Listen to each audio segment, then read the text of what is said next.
Hi, my name is Aga Gajownik. I'm a founder of Innovation Integration, a company that supports the personal and professional development of young people and entrepreneurs. And also I'm founder of Scrum Education Experience, a company that introduces technology and entrepreneurship into schools and trains teachers to be hackathon facilitators.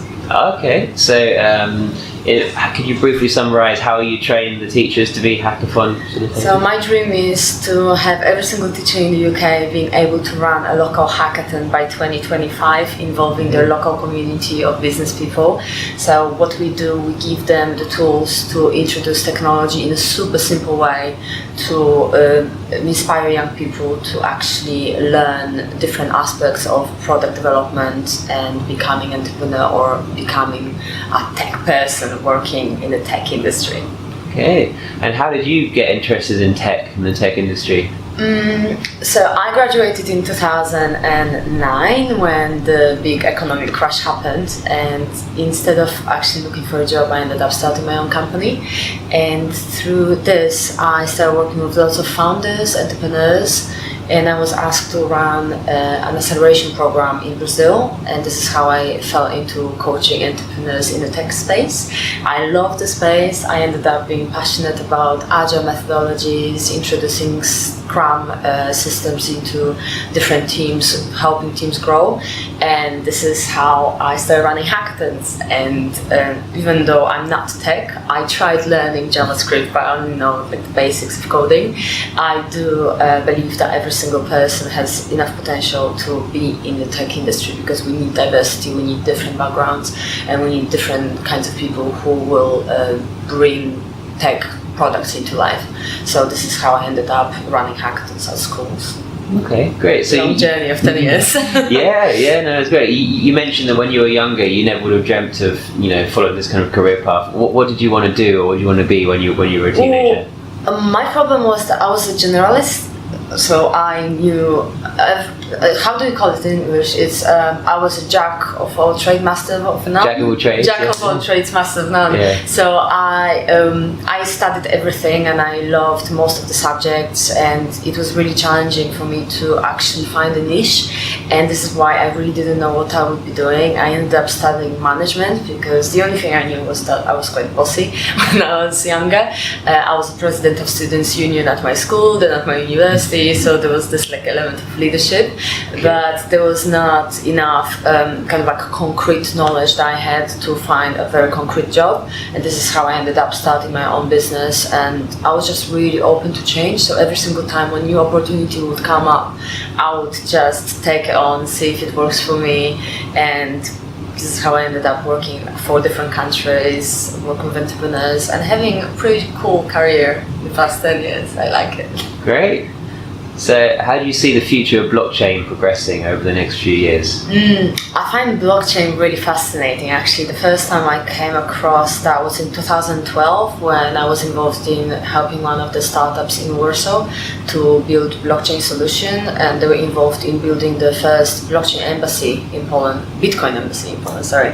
And I didn't know what it was. I didn't understand the technology. I think I only understood technology maybe 2 years ago. So for all those years, I kind of knew things about it, but not really anything specific on it. I noticed there was a huge boom a few years ago, which got lots of people interested, but then it kind of died out. And now what I believe will really happen is people who are really, really into it, who really understand the technology, they will be testing the technology in different spaces, because so far, I'll be honest with you, I can't see any useful use for it except cryptocurrency, but maybe someone will find something else.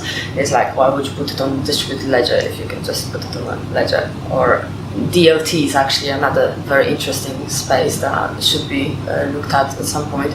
But I believe it will go in a direction where people really want to take it, because it's a very powerful technology and it can be used in obviously internationally. It's so flexible and independent that people can just play with it. But where exactly, that would depend on the people. So I don't know. Good answer. But it will be interesting to continue watching the direction it will be be going to, because it's been fascinating for the past, was that 7 years already? So it's been different every single year. If you had to guess what the Bitcoin price would be by the end of 2019, what would you say?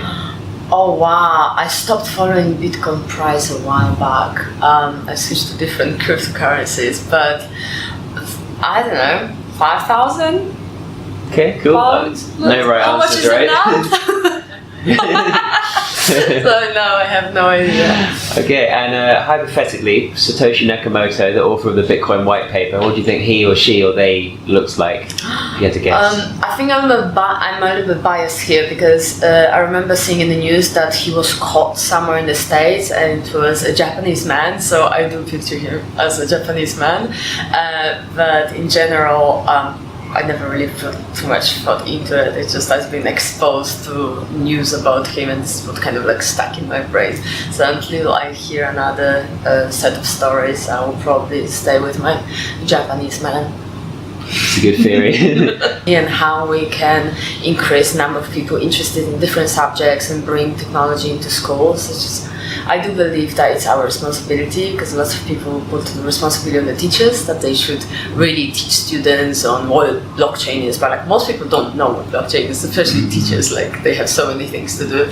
So if you are passionate on any tech topic, please go to your local school or register as STEM ambassador, and try to do something that you can inspire the next generation to actually become passionate about something that you're passionate about too. So if people don't know what a STEM ambassador is, could you quickly summarise? STEM ambassador is an organization, a national organization in the UK that brings industry professionals into schools to inspire young people in subjects of STEM, so science, technology, engineering and maths. So if you fall into any of those, just like look them up. You can find them on, I think it's stemnet.com, but just Google STEM ambassadors. Boo.io.